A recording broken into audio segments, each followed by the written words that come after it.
Well, I'm thinking of two adversaries in the proceedings who basically knew 10% of each other. And so there was 10% of one person in combat against 10% of another. That's a very static, one-dimensional, uncreative framework for dealing with differences. So if they leave here and it's 60% of a person dealing with 60% of a person, their chances of transforming that and doing something creative have increased by sixfold. That's critical to the way democracy is supposed to work, and it no longer works that way in Washington. When I worked on Capitol Hill, they said again and again, we used to know each other personally. We used to know each other's families. We used to live in Washington. Our kids used to play softball together. We used to hang out together and have a beer at night. And now they're virtual strangers. And virtual strangers do not make good policy. There were many references to the challenges in coming here and the risk that it took. It was interesting when Mark asked the group, give a number to what was your level of trust when you came, and then what was your level of trust now. Virtually everyone, with the exception of maybe perhaps two people, their trust level increased rather substantially during the last couple of days. And when we asked the group why, they said, well, because we saw another human being. They saw the full picture there. And also they felt respected, they felt heard, they felt recognized. And they were surprised that the other was as flexible as they were, that there were these unexpected places where they could converge, where they could agree.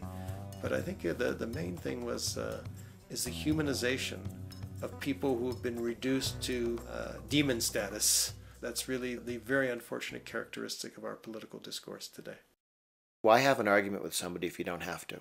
Why make an argument personal if you can learn to know and even like somebody who you're going to disagree with on policy issues? One of the things that simply spending time with 20 or 30 people does is it breaks down some of the caricatures that people may have of people on the left think everyone on the right is X, Y, or Z, or the other way around. So you learn that you can disagree with people without being disagreeable.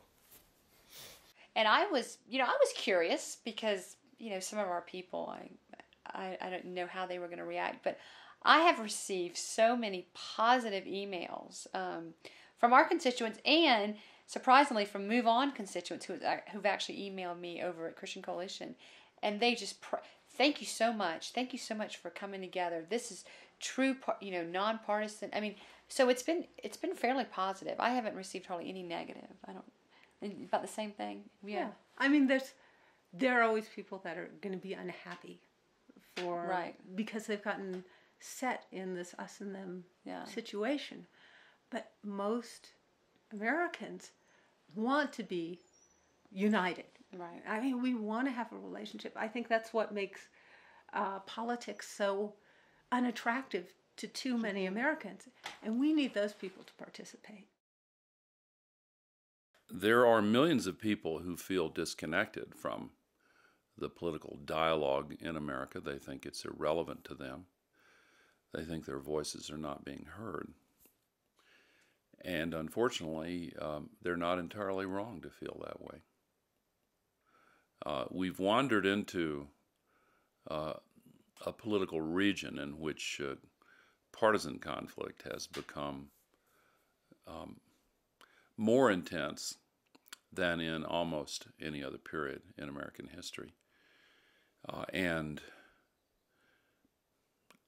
that makes it especially important now to find ways to use the conflict for good rather than to allow it to unravel the country.